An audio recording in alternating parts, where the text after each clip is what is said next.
وَلَقَدْ يَسَّرْنَا الْقُرْآنَ لِلذِّكْرِ فَهَلْ مِن مُّدَّكِرٍ وَلُوطًا اذ قال لقومه انکم لتأتون الفاحشة ما سبقکم بها من احد من العالمین۔ اور لوط علیہ السلام، ان کو بھی یاد کرو، ان کا بھی واقعہ کیا ہوا آگے۔ اذ قال لقومه، جب انہوں نے اپنی قوم میں جا کے کہا، ایک صدوم نامی بستی تھی، تو مختلف بستیوں کی طرف بھی نبی بنا کے بھیجے جاتے تھے، تو حضرت ابراہیم علیہ السلام کے حکم سے ہی اللہ تعالیٰ کی طرف سے ان کو یہ ڈیوٹی سونپی گئی کہ آپ صدوم نامی بستی میں جائیں اور وہاں جا کے تبلیغ کریں۔ وہ عجیب و غریب بستی تھی، وہاں حضرت لوط علیہ السلام جا کے تو جیسے ایسے کلچر میں پھنس گئے، ایسی معاشرتی حالت تھی ان کی، اللہ اکبر۔ اذ قال لقومه، لوط علیہ السلام وہاں گئے، اپنی قوم سے جا کے کہا، انکم لتأتون الفاحشة ما سبقکم بها من احد من العالمین۔ اللہ اکبر، تم ایسی بے حیائی کا ارتکاب کرتے ہو، انکم بے شک تم، لتأتون الفاحشة، تم ایسی بے حیائی کا ارتکاب کرتے ہو، ما سبقکم بها من احد من العالمین۔ اللہ اکبر، جہانوں میں اس سے پہلے کبھی کسی نے اس طرح کی بے حیائی نہیں کی جس طرح کی بے حیا تم۔ ایسی کوئی بے حیائی تھی؟ حضرت لوط علیہ السلام اس قدر تنگ آئے ان سے، اس قدر پریشان ہوئے، کس طرح کی بے حیائی ہوگی کہ یہ نہیں کہا کہ تم بہت بڑی بے حیائی کا ارتکاب کرتے ہو، کہا تم تاریخ کی سب سے بری بے حیائی کا ارتکاب کرتے ہو۔ تاریخ انسانی میں اس طرح کی بے حیائی کبھی کسی نے نہیں کی جو تم کرتے ہو۔ اللہ اکبر، لتأتون الفاحشة ما سبقکم بها، اس سے پہلے کبھی کوئی اس طرح کی بے حیائی نہیں آئی۔ اچھا، یہ دو طرح سے سبقکم بها کا معنی دو طرح سے ہو سکتا ہے۔ ایک تو یہ کہ اس کا ارتکاب اس سے پہلے کبھی کسی نے نہیں کیا، تم پہلی قوم ہو جو اس طرح کا ارتکاب کرتے ہو، اللہ۔ اور دوسرا اس کا معنی ہے ما سبقکم بها، کہ تم سے کوئی قوم اس بے حیائی میں بڑھ نہیں سکتی، آگے نہیں جا سکتی، تم گویا سب سے زیادہ بے حیا قوم ہو، اس سے زیادہ بے حیائی اور کیا ہو۔ دونوں معنی درست ہیں۔ من احد من العالمین، جہانوں میں کوئی ایسا نہیں جو تم سے سبقت کر جائے، تم سے آگے نکل جائے اس بے حیائی میں، یا تاریخ میں ایسا کوئی نہیں گزرا جس نے اس طرح کی بے حیائی کی ہو۔ یعنی پرلے درجے کی بے حیائی تھی، ایک ایسا کلچر تھا، ایک ایسا معاشرہ تھا کہ حضرت لوط علیہ السلام پریشان ہوئے اور ہر طرح کی ان کا مشاہدہ کرتے رہے، اور ان کو تبلیغ بھی ساتھ ساتھ کرتے رہے، ان کو روکتے بھی رہے، لیکن رکے نہیں وہ لوگ، اور بے حیائی دن بدن ان کی بڑھتی جا رہی تھی۔ کس طرح کی بے حیائی تھی اس کی تفصیلات تو قرآن نے نہیں دی، لیکن کچھ نہ کچھ آئیڈیا دیا ہے کہ وہ کیا بے حیائی کرتے تھے، اور وہ آئیڈیا اگلی آیت میں موجود ہے۔ أَإِنَّكُمْ لَتَأْتُونَ الرِّجَالَ وَتَقْطَعُونَ السَّبِيلَ وَتَأْتُونَ فِي نَادِيكُمُ الْمُنْكَرَ۔ تین باتیں یہاں پہ اللہ تعالیٰ نے فرمائی ہیں۔ أَإِنَّكُمْ، کیا تم ایسے لوگ ہو، یعنی ڈائریکٹ نہیں یہ کہا کہ تم ایسے لوگ ہو، کیا تم ایسے لوگ ہو، یہ ایک ایسا اسلوب ہے، کیا تم ایسے لوگ ہو۔ أَإِنَّكُمْ، کیا تم ایسے لوگ ہو، کہ گویا جب آدمی کسی ناممکن بات کو ہوتا ہوا دیکھتا ہے نا، تو آدمی کہتا ہے کہ کیا تم یہ بھی کر گزرے ہو، کیا تم اتنے برے ہو۔ أَإِنَّكُمْ، کیا تم ایسے لوگ ہو، لَتَأْتُونَ الرِّجَالَ، تم اپنی خواہش پوری کرتے ہو، جنسی خواہش مردوں سے۔ أَإِنَّكُمْ لَتَأْتُونَ الرِّجَالَ، ایک تو یہ دنیا کائنات میں ایسی کوئی بے حیائی نہیں دیکھی تھی۔ وَتَقْطَعُونَ السَّبِيلَ، اور دوسری بے حیائی یہ کرتے ہو کہ راستوں کو روکتے ہو۔ وَتَقْطَعُونَ السَّبِيلَ، راستوں کو روکتے ہو۔ وَتَأْتُونَ فِي نَادِيكُمُ الْمُنْكَرَ، اور تم اپنی محفلوں میں برائیوں کا ارتکاب کرتے ہو، محفلوں کے اندر۔ وَتَأْتُونَ فِي نَادِيكُمْ، اپنی مجالس کے اندر، المنکر خوب برائیاں کرتے ہو، بے حیائیاں مجالس کے اندر بھی کرتے ہو۔ اس کا مطلب ہے ایک تو ویسے پرلے درجے کے بے حیا ہیں، اور حیا اصل میں فاحشہ اور یا فحش اس کے مقابلے میں حیا ہوتا ہے۔ فحش یا فاحشہ اس کے مقابلے میں حیا ہے۔ حیا کا مطلب ہوتا ہے حد بندی، اور فحش یا فاحشہ کا مطلب ہوتا ہے حد سے باہر نکل جانا۔ تو حیا تو وہ ایک باریک پردہ ہے کہ جس پر انسان رک جائے۔ وہ باپ کے کہنے پر بھی رک سکتا ہے انسان، یہ حیا ہے۔ استاد کے کہنے پر بھی رک سکتا ہے، یہ حیا ہے۔ کسی کے کہنے پر بھی رک سکتا ہے، نبی نے منع کر دیا، حیا ہے۔ اللہ کے کہنے پر رک گیا انسان تو یہ حیا ہے۔ لیکن جب وہ کسی بھی یعنی وہ نازک پردہ اور وہ بالکل ایک خفیف سا احساس کہ یار میرے استاد نے مجھے کہہ دیا، یار میرے ابا جی نے مجھے کہہ دیا، میری والدہ نے مجھے منع کر دیا، اللہ کا حکم ہے، اللہ کے رسول صلی اللہ علیہ وسلم کا حکم ہے، یہ جو احساس ہے نا، اس کا نام حیا ہے۔ اور اگر حیا ختم ہو جائے، یہ احساس ختم ہو جائے، کسی کے کہنے سے کیا فرق پڑتا ہے؟ حیا ختم ہو، اولاد بے حیا ہو جائے، کیا مطلب؟ والد جو مرضی کہتا رہے، اس کو کوئی فرق نہ پڑے، استاد جو مرضی کہتا رہے، کوئی فرق نہ پڑے، اللہ کے رسول صلی اللہ علیہ وسلم جو مرضی کہتے رہے، کوئی فرق نہ پڑے، اور اللہ کا جو مرضی حکم ہو، کوئی فرق نہ پڑے۔ تو اس لیے نبی کریم صلی اللہ علیہ وسلم فرمایا اذا لم تستحی فاصنع ما شئت، جب حیا باقی نہ رہے تو پھر جو مرضی کرتے رہو، تم پھر اس پردے کے باہر نکل گئے نا، اس حد سے باہر نکل گئے، تو پھر جو مرضی کرو، جب کسی کی ماننی نہیں، کرنی اپنی مرضی ہے، میں ہوں اور میری مرضی ہے بس، تو یہ بے حیائی کی انتہا ہے کہ انسان ساری اقدار پس پشت ڈال دے اور بس وہ یہ کہے کہ جو میں چاہتا ہوں، جو میرا جسم ہے، میری مرضی ہے، میری زندگی ہے، میری مرضی ہے، میں جو مرضی کرتا رہوں، یہ بے حیائی کی انتہا ہے۔ اذا لم تستحی فاصنع ما شئت، جب حیائی ختم ہو گئی تو پھر جو مرضی کرتے پھر۔ اللہ اکبر۔ یا دوسرے لفظوں میں فرمایا اذا فاتک الحیاء، جب تیرے سے حیا ختم ہو جائے، فاصنع ما شئت، پھر جو مرضی کرو، پھر تو کوئی روکنے والا ہے ہی نہیں۔ اللہ اکبر۔ تو حضرت لوط علیہ السلام اپنی قوم کا کلچر بتا رہے ہیں کہ بے حیائی کا کلچر تھا، کوئی حد تھی نہیں، کسی کے کہنے سے رکتے ہی نہیں تھے، اور کوئی ان کو اس بات کا احساس نہیں تھا کہ اللہ کا نبی کیا کہہ رہا ہے، یا معاشرے کی اقدار کیا ہوتی ہیں، سچ کیا ہوتا ہے، جھوٹ کیا ہوتا ہے، کہاں رکنا ہے، کہاں نہیں رکنا، کسی بات کا قطعاً کوئی احساس نہیں۔ یہ اس کو کہا کہ انکم لتاتون الفاحشۃ ما سبقکم بہا، اتنے بے حیا ہو کہ اس سے زیادہ بے حیا قوم شاید کبھی نہ آئے۔ اور اس کی تشریح کی قرآن نے انکم لتاتون الرجال، پہلی بے حیائی تو یہ ہے کہ تم شہوت عورتوں سے پوری کرنے کی بجائے، جو اللہ نے حلال طریقہ رکھا ہے وہ کرنے کی بجائے تم مردوں سے اپنی شہوت پوری کرتے ہو۔ وَتَقْطَعُونَ السَّبِيلَ، یعنی لفظی معنی ہے اِنَّكُمْ لَتَأْتُونَ الرِّجَالَ، کیا تم مردوں کی طرف آتے ہو شہوت کے ساتھ۔ وَتَقْطَعُونَ السَّبِيلَ، اور راستہ منقطع کرتے ہو، راستے کاٹتے ہو۔ راستے کاٹنے کا کیا مطلب ہے؟ رہزنی کرنا، ایک عمومی معنی جو ہے کہ راستہ کاٹنا کا مطلب یہ ہوتا ہے، قطع السبیل کا معنی ہوتا ہے راستہ رہزنی کرنا، آپ راستے میں کھڑے ہو جائیں اور اسلحے کے زور پر کسی کو لوٹ لے، یہ رہزنی ہے، راستہ کاٹنا۔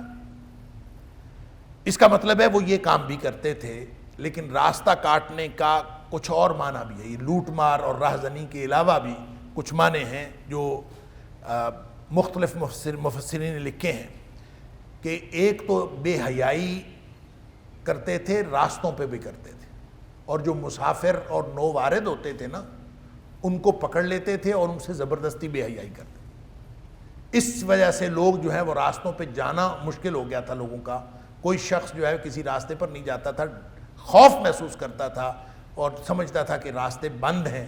کیوں راستے بند ہیں؟ اس لیے کہ بے حیائی کی انتہا تھی. ایک اس کا معنی یہ بھی ہے کہ وہ جو بے حیائی کرتے تھے وہ سرے راہ کرتے تھے اور کسی بھی شریف آدمی کا گزرنا مشکل ہو گیا تھا, اور کوئی آدمی جو ہے ان راستوں سے گزرتا نہیں تھا. یہ اس اعتبار سے بھی راستے منقطع ہو چکے تھے. اللہ. اور ایک اور چوتھا مفہوم جو امام شوکانی علیہ الرحمہ نے اپنی تفسیر فتح القدیر کے اندر ذکر کیا ہے, وہ کہتے ہیں کہ اس کا معنی یہ بھی ہو سکتا ہے, اور یہ چاروں مفہوم بیک وقت صحیح ہو سکتے ہیں, کہ یہ سب کچھ وہ کرتے تھے کہ جب وہ شہوت پوری کرتے تھے مردوں سے تو گویا انہوں نے اپنی نسل آگے بڑھانے کا راستہ روک رکھا تھا. لہذا آئنکم لتاتون الرجال کی ہی تشریح ہے کہ وتقطعون السبیل, کہ تم مردوں سے اپنی خواہش پوری کرتے ہو اور تم نے اپنی آگے نسل بڑھنے کا راستہ روک رکھا ہے. ظاہر ہے جو اللہ تعالیٰ نے فطری تناسل کا نظام رکھا ہے, وہ اللہ تعالیٰ نے جو حلال رشتے ہیں ان کے ساتھ باہمی مقاربت کے بعد جو آگے تناسل کا سسٹم رکھا ہے مرد اور عورت کے ساتھ, وہ تو انہوں نے ختم کر دیا. اور بے حیائی یہ ہے کہ مرد مردوں سے بے حیائی کرتے ہیں, اور اس بے حیائی کی وجہ سے آئندہ نسل آگے بڑھنے کا سلسلہ رک گیا ہے. اس اعتبار سے بھی تقطعون السبیل, تم راستہ روک دیتے ہو, قطع سبیل کرتے ہو. یہ چاروں مفہوم اپنی جگہ پہ ٹھیک ہو سکتے ہیں. وَتَأْتُونَ فِي نَادِيكُمُ الْمُنْكَرَ, اور تو اپنی مجالس کے اندر برائی کا ارتکاب کرتے ہو. مجالس کے اندر برائی کے ارتکاب کا کیا مطلب ہے؟ ایک تو برائی ہے نا کہ آدمی چھپ چھپا کے کسی جگہ کر لے, ایک یہ مجالس کے اندر کر لے. مجالس کی رقص و سرود کی محفلیں, مجالس یعنی اکیلے برائی نہیں کرنی بلکہ مجلس کے اندر کرنی ہے. اور ناچ گانے کی محفلیں برپا کرنا, جس کو آج کل ثقافتی پروگرام کہا جاتا ہے. ثقافتی پروگرام, اور خاص طور پہ آپ یہ آج کل کے ادارے دیکھیں, اللہ تعالیٰ معاف فرمائے, اور خاص طور پہ آج کل کے پرائیویٹ ادارے دیکھیں, ثقافتی پروگرام کے نام پر کیا محفلیں برپا ہوتی ہیں, رقص و سرود کی کیا محفلیں اور ناچ گانے کی کیا محفلیں. یہ ہے وَتَأْتُونَ فِي نَادِيكُمُ الْمُنْكَرَ, مجالس کے اندر تم بے حیائی کا ارتکاب کرتے. اور مفسرین نے اس کی اور بھی تفصیلات رکھی ہیں کہ وہ محفل کے اندر لوگوں میں ذرا حیا نہیں کرتے تھے کسی گندی سے گندی بات کرنے کا, برے سے بری بات کرنے کا, آپس میں کوئی حیا نہیں کرتے. بعض اوقات یہ سوشل میڈیا پہ کوئی کلپ سامنے آ جاتا ہے نا, یہ ہمارے جو سٹیج ڈرامے, تو سٹیج ڈرامے کے اندر جتنی گندی گفتگو کی جاتی ہے نا, وہ تَأْتِيكُمْ فِي نَادِيكُمُ الْمُنْكَرَ کی بڑی واضح تفسیر ہے. اللہ تعالیٰ معاف فرمائے. ہر گندی بات آج کل کے سٹیج پر کی جاتی ہے اور لوگوں کو ہنسانے کے لیے, اور بے حیائی کی انتہا, اور مجلسیں برپا ہو رہی ہیں صرف اس لیے کہ آپ مجلسیں برپا کر کے اس کے اندر بے حیائی بے حیائی کو شو کر رہے ہیں, لوگوں کو دکھا رہے ہیں کہ ہم اتنے بے حیا ہیں. وَتَأْتُونَ فِي نَادِيكُمُ الْمُنْكَرَ, تو یہ جو صرف رقص اور سرود کی محفلیں نہیں, صرف یعنی ناچ گانا نہیں, صرف گندی گفتگو نہیں, گندی باتیں بھی, اور باہمی تعلقات بھی, باہمی معاملات بھی, اور یعنی اللہ تعالیٰ معاف فرمائے کوئی چیز باقی نہیں رہ گئی. اور آپ اگر یہ شوبز کے لوگوں کو دیکھیں تو کوئی صرف شوبز کا کیا, جو ہائی سوسائٹی جس کو ہم کہتے ہیں, معاشرے کے جو ہائی سوسائٹی والے لوگ ہیں, اس میں غیر محرم کو ملتا ہے, غیر محرم مرد اور عورت ایک دوسرے کو ملتے ہیں اور آرام سے سر عام جپھی ڈال کے مل لیتے ہیں, کوئی ان کو حیا نہیں آتی. اور یہ عام روٹین بن گئی ہے. تَأْتِيكُمْ وَتَأْتُونَ فِي نَادِيكُمُ الْمُنْكَرَ. اور کیا ہوتا ہے, ساری مجالس ہماری بے حیائی سے بھری پڑی ہیں. وَلَقَدْ يَسَّرْنَا الْقُرْآنَ لِلذِّكْرِ فَهَلْ مِن مُدَّكِرٍ. وَلَقَدْ يَسَّرْنَا الْقُرْآنَ لِلذِّكْرِ فَهَلْ مِن مدکر. ساری مجالس ہماری برائیوں سے بھری پڑی ہیں، اللہ تعالیٰ معاف فرمائے. ان کے اوپر تو عذاب آ گیا تھا، ہم کس عذاب کا انتظار کر رہے ہیں؟ انا للہ و انا الیہ راجعون. اب یہ حضرت لوط علیہ السلام اس قدر تنگ تھے ان سے کہ انہوں نے کہا یار کس طرح کے لوگ ہو تم، یہ ساری حرکتیں کرتے ہو. جب یہ سارا کچھ کہا فما کان جواب قومہ، تو جواب قوم کا کیا تھا؟ فما کان جواب قومہ، نہیں تھا جواب ان کی قوم کا الا مگر ان قالوا، یہ کہ انہوں نے کہا ائتنا بعذاب اللہ، تو ہمارے اوپر اللہ کا عذاب لے آ، ان کنت من الصادقین، تو اگر سچا ہے نا تو جا عذاب لے آ. آپ آج کل کسی کو روک کے دیکھیں تو اللہ تعالیٰ معاف فرمائے، اللہ تعالیٰ اپنے عذاب سے محفوظ فرمائے. کسی کو روک کے دیکھیں، وہ کہے گا چل تو آیا بڑا نیک، نکل یہاں سے، جو کرنا کر لے، جو ہوتا ہے ہو جائے. تو یہی انہوں نے کہا، یہ ہر دور کے بے حیا یہی کرتے ہیں. اللہ تعالیٰ معاف فرمائے، اللہ تعالیٰ ہم سب کو ہدایت نصیب فرمائے. فما کان جواب قومہ الا ان قالوا ائتنا بعذاب اللہ ان کنت من الصادقین، انہوں نے کہا کہ لے آ اللہ کا عذاب، اگر تو سچا ہے تو اللہ کا عذاب لے آ، ہم سے رکا نہیں جاتا، ہم یہ تیری باتیں نہیں سن سکتے، تو عذاب لے آ بس. قال رب انصرنی علی القوم المفسدین. سبحان اللہ. آپ اندازہ کریں، ایک نبی ہو، اللہ کے دین کی دعوت دینے گیا ہو، بے حیا قوم سے واسطہ پڑ گیا ہو، اور بے حیائی بھی انتہا کی ہو، اور ان کو تبلیغ کی جائے تو وہ آگے سے کہے کہ جا تیرے سے جو ہوتا ہے کر لے. تو نبی نے کیا کرنا ہے؟ رب انصرنی علی القوم المفسدین، کہا اللہ میری مدد فرما. قال رب انصرنی، کہا لوط علیہ السلام نے کہا رب انصرنی، اے میرے رب تو میری مدد فرما علی القوم المفسدین، اس فسادی قوم کے اوپر میری، اس کے مقابلے میں میری مدد فرما. اب فساد کیا تھا سمجھ لیجئے. بگاڑ کیا ہوتا ہے؟ اگر بگاڑ کی سمجھ نہ آئے تو اس سے پچھلی دونوں آیتوں کی تفسیر دیکھ لیں اور پڑھ لیں اور اس کو سمجھ لیں، تو یہ ہے فساد، یہ ہے بگاڑ. تو کیا ہم اس وقت جس معاشرے کے اندر رہ رہے ہیں یہ بگڑا ہوا معاشرہ نہیں؟ جہاں یہ کچھ ہو رہا ہو، بے حیائی اس انتہا کو پہنچی ہوئی ہو، وہ بگڑا ہوا معاشرہ. لہذا اس بگڑے ہوئے معاشرے کے خلاف اللہ کے نبی تو فوراً اللہ سے مدد مانگ لیا کرتے تھے. رب انصرنی علی القوم المفسدین، اللہ تو میری مدد فرما اس بگڑی ہوئی قوم کے مقابلے میں، اس کا میں کچھ نہیں کر سکتا، یہ انہوں نے بگاڑ پیدا کیا ہو. گویا جہاں اقدار بگڑتی ہیں تو معاشرہ بگڑتا ہے، جہاں لوگوں کے خیالات بگڑتے ہیں معاشرہ بگڑتا ہے، جہاں لوگوں کے اخلاق بگڑتے ہیں معاشرہ بگڑتا ہے. لہٰذا کسی ایک کی برائی اور بے حیائی بھی دراصل معاشرے کے بگاڑ کے اندر حصہ ہوتا ہے. وَلَمَّا جَاءَتْ رُسُلُنَا إِبْرَاهِيمَ بِالْبُشْرَىٰ قَالُوا إِنَّا مُهْلِكُو أَهْلِ هَٰذِهِ الْقَرْيَةِ. اب ظاہر ہے کہ جب حضرت لوط علیہ السلام نے دعائی کر چھوڑی کہ اللہ اس فسادی قوم کے مقابلے میری مدد فرما، تو مدد تو آنی تھی، نبی نے دعا کی تھی. وَلَمَّا جَاءَتْ رُسُلُنَا، اور جب ہمارے بھیجے ہوئے ہرکار ابراہیم علیہ السلام کے پاس آئے، یعنی وہ جو اللہ نے فرشتے بھیجے تھے 2 4 6 10 جتنے بھی تھے، وہ فرشتے آئے تو وہ پہلے حضرت ابراہیم علیہ السلام کے پاس آئے.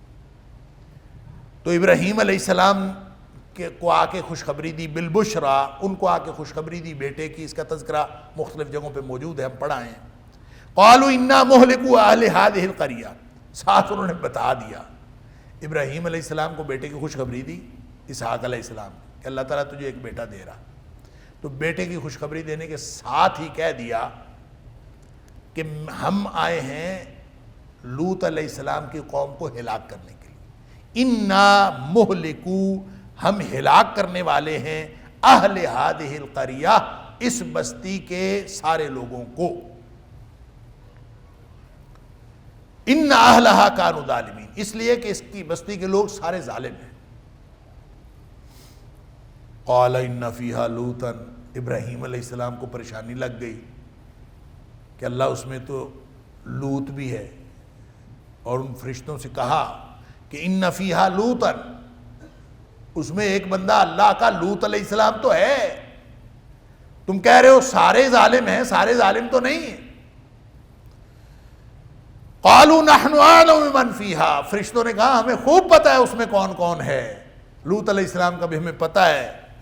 لَنُنَجِّيَنَّهُ وَأَهْلَهُ إِلَّا امْرَأَتَهُ كَانَتْ مِنَ الْغَابِرِينَ، ہم لازماً نجات دیں گے اس کو، یعنی لوط علیہ السلام کو ہم نجات دیں گے، اس کو بچا لیں گے، وَأَهْلَهُ، اور اس کے گھر والوں کو بھی بچا لیں گے، إِلَّا امْرَأَتَهُ، سوائے اس کی بیوی کے۔ جو حضرت لوط علیہ السلام کی بیوی تھی وہ بے حیا قوم کے ساتھ جڑی ہوئی تھی، لہٰذا فرمایا کانت من الغابرین، جب وہ حکم ہوا کہ سارے نکل جائیں وہاں سے تو حضرت لوط علیہ السلام اور ان کے گھر والے اور باقی ساتھی جو تھے وہ نکل گئے، اور وہ پیچھے رہنے والوں میں سے تھی، جو لوگ عذاب کا شکار ہوئے وہ ان میں سے تھی۔ کانت من الغابرین، وہ پیچھے رہنے والوں میں سے تھی۔ وَلَمَّا أَن جَاءَتْ رُسُلُنَا لُوطًا، اب ابراہیم علیہ السلام کے پاس سے اٹھ کے وہ فرشتے نکلے، سیدھے آ گئے حضرت لوط علیہ السلام کے پاس۔ جب وہ لوط علیہ السلام کے پاس پہنچے، سیء بہم، اللہ اکبر، اب ان کی وجہ سے حضرت لوط علیہ السلام بڑے مغموم ہوئے، کیونکہ ایک ایسی قوم تھی جو بے حیائی میں اس قدر بڑی ہوئی تھی کہ نہ کوئی نووارد چھوڑتی تھی، نہ کوئی کسی مسافر کا حیا کرتی تھی، وہ کسی کو قطعاً کسی کو خاطر میں نہیں لاتے تھے، بس وہ اپنی شہوت پوری کرنے کے لیے وہ ہر آنے جانے والا اور راستوں میں بھی ہر جگہ پہ بے حیائی کا ارتکاب کرتے تھے۔ تو جب حضرت لوط علیہ السلام کے پاس مہمان فرشتے آئے تھے بھی وہ نوجوان انسانوں کی شکل میں، تو حضرت لوط علیہ السلام نے ان کو دیکھا تو سیء بہم، بڑے ہی مغموم ہوئے کہ کیا بنے گا، انا للہ و انا الیہ راجعون۔ سیء بہم، وہ ان کے آنے کی وجہ سے بڑے مغموم ہوئے، پریشان ہو گئے۔ وضاق بہم ذرعا، اپنے آپ کو بڑا ہی عاجز پایا، دل ہی دل میں تنگ ہو گئے۔ ذاق بہم ذرعا، ذاق بہ ذرعا، جو یہ محاورہ ہے، ذرعا کا مطلب لمبائی پیمائش بھی ہوتا ہے، اس کا مطلب صلاحیت بھی ہوتا ہے۔ ضاق بہم ذرعا، انہوں نے اپنی صلاحیت کو تنگ پایا، یعنی دل ہی دل میں تنگ ہوئے۔ جیسے ہاتھ تنگ ہونا فقر کا کنایا ہے نا، فقر کا، اس کا مطلب ہے وہ فقیر ہو گیا۔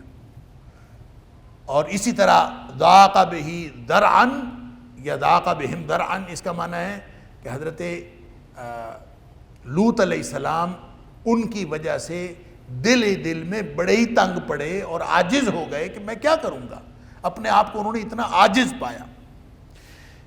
وَقَالُوا لَا تَخَفْ وَلَا تَحْزَنْ، انہوں نے سمجھ لیا، فرشتوں نے دیکھا حضرت لوط علیہ السلام کی حالت، انہوں نے کہا ڈرو نہ، لا تخف، ڈرنے کی ضرورت نہیں ہے، ولا تحزن، اور نہ ہی غم کرنے کی ضرورت ہے۔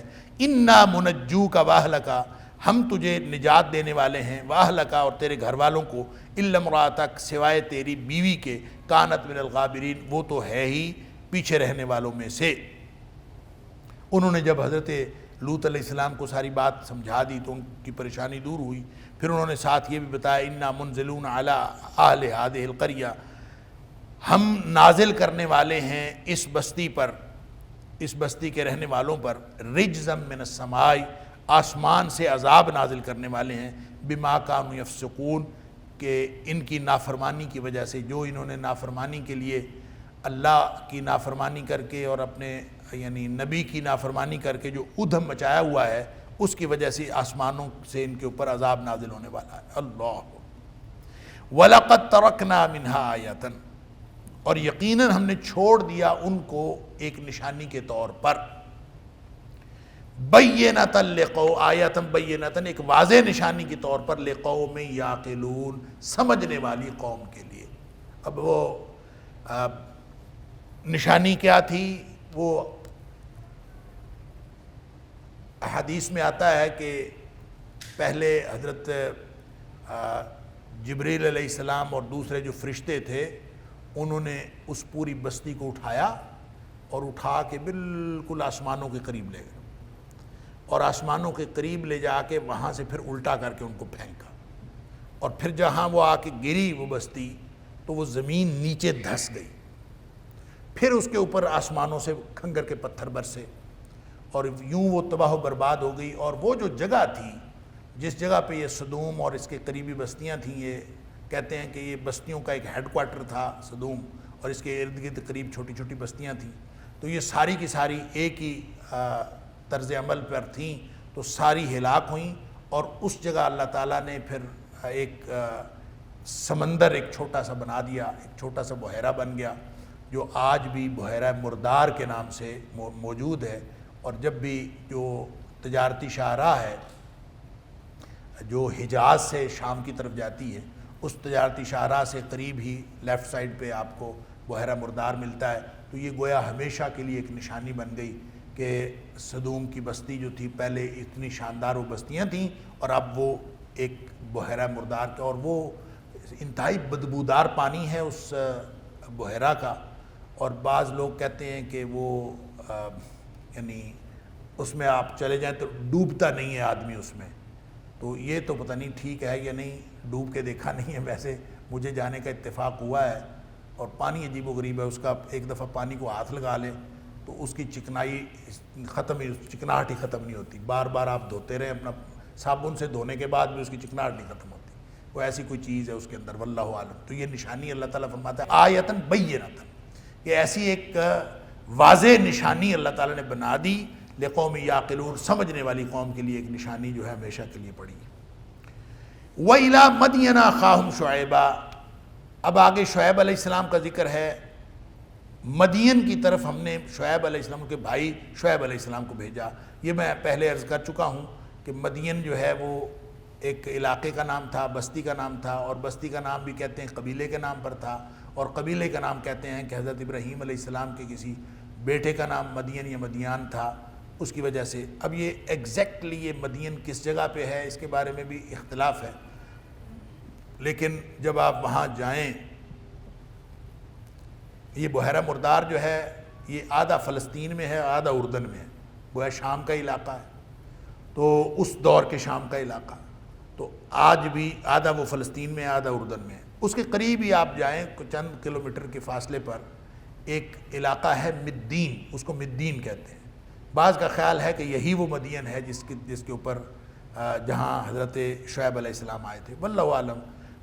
ایریا وہی ہے، کوئی ایک بستی ہو سکتی ہے یا دوسری، تاریخی طور پر کون سی بستی اس سے مراد ہے اللہ کو معلوم ہے، لیکن اس بستی کو یا اس قبیلے کو مدین کہا جاتا تھا۔ اس کا تفصیلی ذکر سورہ اعراف اور سورہ ہود کے اندر ہم پڑھ رہے ہیں۔ فقال یا قوم اعبدوا اللہ وارجوا اليوم الآخر، حضرت شعیب علیہ السلام نے اپنی قوم کو تبلیغ کی، یا قوم اعبدوا اللہ، اے میری قوم اللہ کی بندگی کرو، وارجوا اليوم الآخر، اور آخرت کے دن کی امید رکھو۔ یعنی کبھی بھی آپ کسی کو جو تبلیغ کریں اور اس کا عقیدہ آخرت درست نہ ہو تو اس تبلیغ کا کوئی فائدہ نہیں۔ جب تک عقیدہ آخرت صحیح نہیں ہوتا اور آخرت کی امید موجود نہیں ہوتی اور اللہ کے سامنے جواب دہی کا تصور درست نہیں ہوتا، اس وقت تک کوئی فائدہ نہیں ہوتا۔ لہٰذا فرمایا کہ اللہ کی بندگی کرو اور آخرت کے دن کی امید رکھو، اس دن کے اچھے اجر کی امید رکھو۔ وَلَا تَعْثَوْا فِي الْأَرْضِ مُفْسِدِينَ، اور زمین میں فساد نہ پھیلاتے پھرو۔ اس کا مطلب ہے جو کچھ بھی کرتا ہے انسان وہ زمین میں فساد پھیلاتا ہے۔ اس قوم مدین کی جو خرابیاں ہیں، اس کی سب سے بڑی خرابی یہ تھی کہ یہ ناپ تول میں کمی کرتے تھے اور لوگوں کو کم تول کے دیتے تھے اور خود زیادہ تول کے لیتے تھے، یہ خرابی تھی ان میں، اور راہزنی بھی کرتے تھے، اس طرح کی حرکتیں کرتے تھے۔ تو گویا راہزنی سے بھی جس طرح فساد پھیلتا ہے، اس طرح سے جب آپ انفرادی طور پر لوگوں کو ان کا حق نہیں دیتے تو فساد پھیلتا۔ وَلَقَدْ يَسَّرْنَا الْقُرْآنَ لِلذِّكْرِ فَهَلْ مِن مُدَّكِرٍ وَلَقَدْ يَسَّرْنَا الْقُرْآنَ لِلذِّكْرِ فَهَلْ مِن مُدَّكِرٍ۔ فساد کا مطلب ہے بگاڑ، لہذا ایک شخص اگر پوری قوم کے اندر بگاڑ پیدا کر رہا ہے تو بھی بگاڑ ہی پیدا ہو رہا، اور اگر ساری قوم اس بات پر لگی ہے تو بھی ساری قوم بگاڑ پیدا کر رہی ہے۔ اس سے فرق نہیں پڑتا کہ تھوڑے لوگ کر رہے ہیں یا زیادہ کر رہے ہیں، جتنے لوگ بھی یہ حرکتیں کر رہے ہوں اس سے پوری قوم کے اندر فساد پھیل رہا ہوتا۔ لہذا ایک اجتماعی دعوت حضرت شعیب علیہ السلام نے دی، فَكَذَّبُوهُ فَأَخَذَتْهُمُ الرَّجْفَةُ، انہوں نے جھٹلایا حضرت شعیب علیہ السلام کو، فَكَذَّبُوهُ، پر اس کو جھٹلایا، فَأَخَذَتْهُمُ الرَّجْفَةُ، ایک زلزلے نے آن پکڑا، اللہ اکبر، فَأَصْبَحُوا فِي دَارِهِمْ جَاثِمِينَ، یعنی ایک زلزلہ آیا، فَأَصْبَحُوا، پس وہ ہو گئے، فی دارہم، اپنے گھروں میں، جاسمین، اوندھے پڑے ہوئے یا گھٹنوں کے بل گرے ہوئے جو ہیں وہ اپنے اپنے گھروں میں۔ عذاب ایک ایسا آیا کہ سارے اپنے اپنے گھروں کے اندر ہی تباہ و برباد ہو گئے اور جیسے گھٹنوں کے بل پڑے ہوئے ہوں۔ اللہ تعالیٰ معاف فرمائے۔ وَعَادًا وَثَمُودَ وَقَدْ تَبَيَّنَ لَكُم مِّن مَّسَاكِنِهِمْ، اور عاد اور سمود کے ساتھ بھی اسی طرح ہوا، وَقَدْ تَبَيَّنَ لَكُم مِّن مَّسَاكِنِهِمْ، اور ان کے گھر، ان کی بستیاں تمہارے اوپر واضح کی گئی ہیں۔ وَقَدْ تَبَيَّنَ لَكُم مِّن مَّسَاكِنِهِمْ، ان کی بستیاں تمہارے اوپر واضح کی گئیں۔ تو قوم عاد کی بستیاں احقاف تھیں، سورہ احقاف ایک یعنی سورت بھی ہے 26ویں پارے میں، احقاف، تو احقاف کا مطلب ٹیلوں والی زمین، تو جہاں ریت کے ٹیلے تھے، تو کہتے ہیں کہ یہ جو یہ یمن کے ساتھ جو علاقہ ہے جس کو حضر موت کہتے ہیں، یہ علاقہ قوم عاد کا علاقہ تھا، ٹیلوں والا اور لمبا چوڑا میدان، اور اسی طرح سے وہ آج بھی معلوم ہے، اس وقت بھی معلوم تھا کہ یہ قوم عاد کا علاقہ ہے۔ تو اسی طرح سے جو قوم سمود ہے ان کی بستی تھی الحجر، اور الحجر کو آج کل جو ہے وہ مدائن صالح کہتے ہیں، اور یہ شمال کی طرف یعنی حجاز سے شمال کی طرف وہ بستیاں بھی موجود ہیں۔ لہذا فرمایا کہ قد تبین لکم من مساکنہم، ان کی جو بستیاں ہیں وہ تمہارے اوپر واضح کی گئی ہیں، تمہیں پتہ ہے، تو تم جاتے آتے ہو۔ وَزَيَّنَ لَهُمُ الشَّيْطَانُ أَعْمَالَهُمْ، ان کے لیے ان کے اعمال شیطان نے مزین کر دیے تھے۔ فَصَدَّهُمْ عَنِ السَّبِيلِ، انہوں نے اللہ کے راستے سے روکا تھا۔ وَكَانُوا مُسْتَبْصِرِينَ، حالانکہ ویسے بڑے چوکنے اور ہوشیار تھے، یعنی ویسے بڑے جہاں دیدہ لگتے تھے۔ تو ہوشیار اور جہاں دیدہ ڈگریاں لی ہوئی ہوں، انسان جو ہے وہ دنیا کائنات کا علم پڑھا ہوا ہو، دیکھنے میں بڑا ہوشیار اور جہاں دیدہ لگتا ہو، اگر وہ اللہ اور اس کے رسول کی نافرمانی کرتا ہے تو اس سے زیادہ بے عقل اور کون ہے؟ اگر اللہ اور اس کے رسول صلی اللہ علیہ وسلم کی فرما برداری ہو رہی ہے تو یہ ہے اصل میں جہان دیدگی، یہ ہے اصل میں ہوشیاری، اصل میں چکنا ہونا یہ ہے کہ انسان کو آخرت کے عذاب کی فکر ہو۔ لہٰذا اللہ تعالیٰ فرماتے ہیں کہ دنیا میں عاد اور سمود جیسا چکنا اور ہوشیار قوم کوئی تھی نہیں، لیکن انہوں نے، شیطان نے ان کے اعمال کو مزین کر کے دکھایا اور انہوں نے اللہ کے راستے سے روکا اور بالآخر تباہ و برباد ہو گئے۔ وقارون وفرعون وحامان، قارون، فرعون اور حامان بھی تباہ و برباد ہوئے۔ یہ قارون اور حامان کہتے ہیں کہ وزراء تھے فرعون کے، قارون کے پاس خزانے تھے، اور اسی طرح حامان جو ہے ان کے سارے ایڈمنسٹریشن اس کے پاس تھی۔ وَلَقَدْ جَاءَهُم مُوسَىٰ بِالْبَيِّنَاتِ، ان کی طرف موسیٰ علیہ السلام واضح دلائل لے کے آئے، روشن دلائل لے کے آئے، یعنی معجزات لے کے آئے۔ فَاسْتَكْبَرُوا فِي الْأَرْضِ، انہوں نے زمین میں فساد کیا اور تکبر کیا، استکبار کیا۔ فَاسْتَكْبَرُوا فِي الْأَرْضِ وَمَا كَانُوا سَابِقِينَ، اللہ اکبر، یعنی انہوں نے تکبر کا اظہار کیا موسیٰ علیہ السلام کے دلائل کے مقابلے میں۔ تو تکبر کا اظہار کیا ہوتا ہے؟ دلائل نہ ماننا تکبر ہے۔ نبی کریم صلی اللہ علیہ وسلم کی ہوئی ڈیفینیشن تکبر کی یہ ہمیشہ ذہن میں رہنی چاہیے۔ حق کا انکار کرنا اور لوگوں کو حقیر سمجھنا، یہ استکبار ہے۔ تو انہوں نے استکبار کیا زمین میں، تو کیا استکبار کیا؟ انہوں نے لوگوں کو حقیر سمجھا، کیونکہ خود بڑے تھے، بادشاہ تھے، بادشاہت ان کے پاس تھی، دولت طاقت ان کے پاس تھی، لہٰذا انہوں نے لوگوں کو حقیر سمجھا اور حق کا انکار کیا۔ وما كانوا سابقین، اللہ فرماتا ہے یہ سبقت کر جانے والے نہیں تھے، یعنی ہم سے نکل جانے والے نہیں تھے۔ کہاں جاتے نکل کے؟ جتنا مرضی بھاگ لیتے، ہم سے تو مسابقت تو نہیں کر سکتے تھے، آگے تو نہیں نظر، اللہ کا مقابلہ تو نہیں کر سکتا کوئی، جتنا مرضی کو بڑا بن جائے۔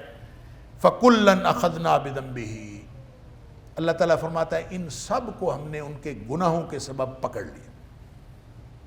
فَكُلًّا أَخَذْنَا بِذَنبِهِ، جتنی بھی یہ اللہ کے دشمنوں کا ذکر ہوا اور نافرمان اقوام کا ذکر ہوا، اللہ تعالیٰ فرماتا ہے فَكُلًّا، ان سب کو اخذنا، ہم نے پکڑ لیا، بذنبہ، ان کے گناہوں کی وجہ سے۔ فَمِنْهُمْ مَنْ أَرْسَلْنَا عَلَيْهِ حَاسِبًا، پس ان میں سے کچھ تو وہ ہیں جن کے اوپر ہم نے پتھر بھیجے۔ فَأَرْسَلْنَا عَلَيْهِ حَاسِبًا، ہم نے ان کے اوپر پتھر بھیجے۔ یہ جو حاسب ہے نا، اصل میں چھوٹے پتھروں کو بھی کہتے ہیں، اور جب آندھی آتی ہے، تیز ہوا آتی ہے اور اس میں چھوٹے چھوٹے پتھر اور کنکریاں اڑتی ہیں تیز آندھی کے اندر، تو اصل میں اس کا معنی وہ ہے فَمِنْهُمْ مَنْ أَرْسَلْنَا عَلَيْهِ حَاسِبًا، ان میں سے کچھ قومیں ایسی تھیں جن کے اوپر ہم نے حاسباً تیز ہوا بھیجی جو ان کے اوپر کنکریاں اڑاتی تھی۔ لہٰذا ایک معنی اس کا تیز ہوا اور کنکریاں اڑانے والی ہوا ہے، اور یہ عذاب آیا تھا قوم عاد کے اوپر۔ قوم عاد کے اوپر 7 دن اور 8 راتیں، 7 لیال و 8 ایام حسوما، ایسی آندھی چلی کہ وہ 7 دن اور 8 راتیں اسی طرح سے کنکریاں اڑ اڑ کے ان کے اوپر آتی تھیں، اور ان کے لیے چلنا پھرنا دشوار ہو گیا تھا، اور بالآخر وہی کنکریاں لگ لگ کے، پتھر لگ لگ کے یہ سارے اپنے اپنے گھروں میں مر گئے، اور یوں تھے، کوئی کھڑا تھا کوئی بیٹھا تھا، جیسے قرآن کہتا ہے جیسے کھجور کے تنے ہونا، تو یہ اپنی اپنی جگہ پہ ویسے ہی ختم ہو گئے، اور کوئی ان میں سے نہیں بچا۔ اور یہ 7 دن 7 راتیں اور 8 دن یہ ان کے اوپر مسلسل عذاب رہا۔ دوسرا اس کا معنی وہ پتھر بھی ہو سکتے ہیں جو لوط علیہ السلام کی قوم کے اوپر، اِنَّا أَرْسَلْنَا عَلَيْهِمْ حَاسِبًا إِلَّا أَهْلَ لُوطٍ، لوط علیہ السلام کے علاوہ باقی سارے سب کے اوپر جو ہے وہ اللہ تعالیٰ فرماتا ہے حاسباً نازل ہوا، تو وہ پتھر جو اوپر سے آسمانوں سے گرائے گئے تھے وہ بھی اس سے مراد ہو سکتے ہیں۔ وَمِنْهُمْ مَنْ أَخَذَتْهُ الصَّيْحَةُ، ان میں سے وہ بھی ہیں جن کو چنگھاڑ نے آ پکڑا، بس ایک چیخ پڑی، ایک چنگھاڑ پڑی، اور اس کے بعد سارے مر گئے۔ اللہ اکبر! جس طرح قوم سمود جو ہے، جنہوں نے خود ہی اونٹنی کو خود ہی معجزہ مانگا تھا، اور اونٹنی جو ہے وہ انہوں نے کہیں اونٹنی نکال کے دکھا، تو اس میں سے چٹان کے اندر سے اونٹنی نکلی، پھر وہ اونٹنی ان کے لیے مصیبت بن گئی، اور بالآخر انہوں نے اونٹنی کو ذبح کر دیا۔ اللہ اکبر! تو اس کے بعد ان کے اوپر عذاب آیا۔ وَمِنْهُمْ مَنْ أَخَذَتْهُ الصَّيْحَةُ، ایک چنگھاڑ پڑی اور سارے اپنے اپنے گھروں کے اندر تباہ و برباد ہو گئے۔ وَمِنْهُمْ مَنْ خَسَفْنَا بِهِ الْأَرْضِ، اور ان میں سے ایسے بھی ہیں جن کو ہم نے زمین میں دھسا دیا، اور اس کا ذکر اللہ تعالیٰ نے قارون کے بارے میں کیا ہے۔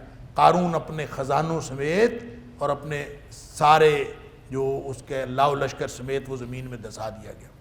وَمِنْهُمْ مَنْ أَغْرَقْنَا، اور ان میں سے کچھ ایسے ہیں جن کو غرق کر دیا گیا سمندر کے اندر یا پانی کے اندر۔ غرق پانی کے اندر ہوتا ہے، تو پانی کے اندر کون غرق ہوا؟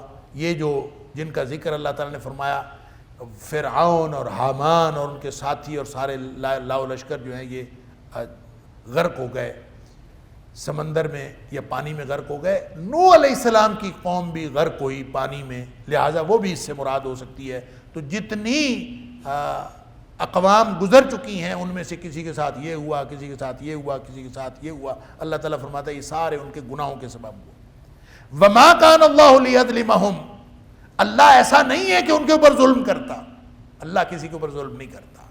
وَلَٰكِنْ كَانُوا أَنفُسَهُمْ يَظْلِمُونَ، یہ اپنی جانوں پر خود ہی ظلم کرنے والے تھے۔ اللہ اکبر! اللہ ظلم نہیں کرتا، اللہ کی طرف ظلم کی نسبت بھی نہیں کی جا سکتی۔ ان اللہ تعالی حرم علی نفسہ ظلم، اللہ نے اپنی جان پر ظلم کو حرام کیا ہے۔ اللہ تعالیٰ کی ذات پر، ذات کی طرف نسبت بھی نہیں کی جا سکتی ظلم کی، لہذا فرمایا وما کان اللہ لیظلمہم، اللہ ان کے اوپر ظلم نہیں کرتا تھا، نہ کیا اللہ نے ظلم، ولکن کانوا انفسہم یظلمون، یہ اپنے آپ پر خود ہی ظلم کرنے والے تھے۔ مثل الذین اتخذوا من دون اللہ اولیاء، ان لوگوں کی مثال جنہوں نے اللہ کو چھوڑ کر اور کارساز بنائے ہوئے ہیں۔ ولی کا مطلب کارساز، کام بنانے والا، دوست بھی اس کا معنی ہوتا ہے۔ جس نے اپنا کارساز، کام بنانے والا اللہ کو چھوڑ کر کسی اور کو بنایا ہوا ہے، ان کی مثال ایسے ہے کمثل العنکبوت اتخذت بیتا، ان کی مثال مکڑی کی سی ہے جس نے اپنا گھر بنایا۔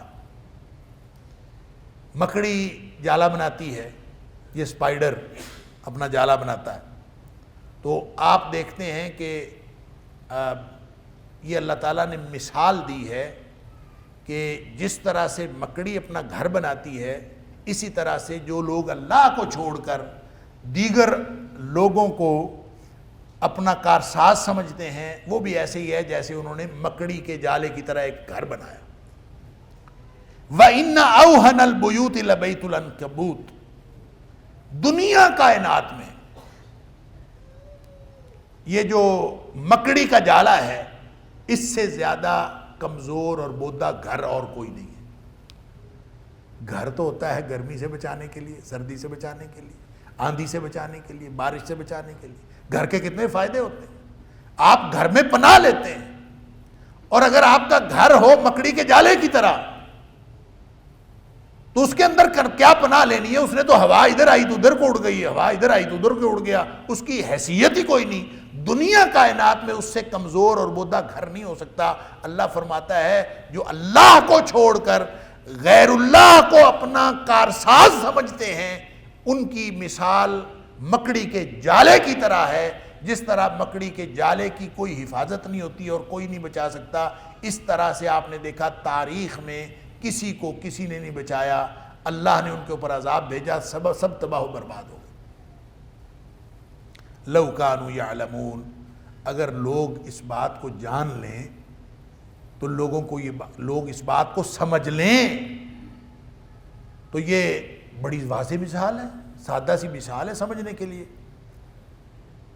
ان اللہ یعلم ما یدعون من دونہ من شیء، بے شک اللہ جانتا ہے جس کو وہ پکارتے ہیں اللہ کے علاوہ، کسی کو بھی کچھ بھی پکارتے ہیں تو اللہ ان کو خوب جانتا ہے۔ وَهُوَ الْعَزِيزُ الْحَكِيمُ، اور اللہ تعالیٰ غلبے والا اور حکمت والا ہے۔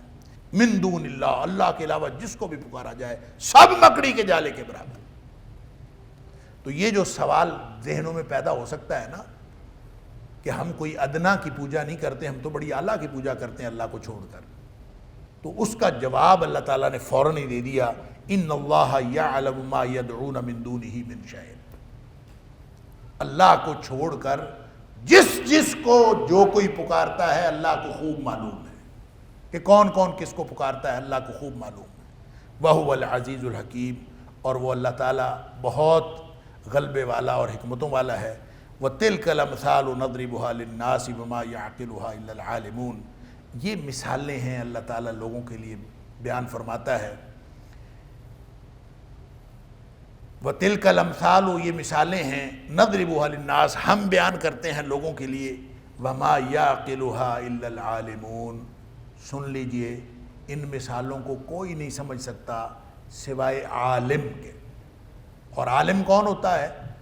عالم وہ ہوتا ہے جو العلم کو جانتا ہے۔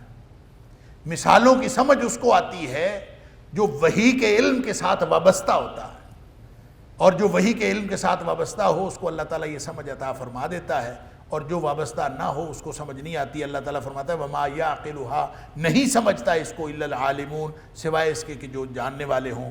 خَلَقَ اللَّهُ السَّمَاوَاتِ وَالْأَرْضَ بِالْحَقِّ، اللہ نے یہ زمین و آسمان سارا کارخانہ باطل پیدا نہیں کیا، حق کے ساتھ پیدا کیا ہے۔ إِنَّ فِي ذَلِكَ لَآيَةً لِّلْمُؤْمِنِينَ، اہل ایمان کے لیے اس کے اندر بڑی نشانیاں ہیں۔ اللہ تعالیٰ مجھے اور آپ کو، ہم سب کو قرآن سمجھنے اور عمل کرنے کی توفیق عطا فرمائے۔ وآخر دعوانا الحمدللہ رب العالمین۔ إن هذا القرآن يهدي للتي هي أقوم ويبشر المؤمنين الذين يعملون الصالحات أن لهم أجرا كبيرا۔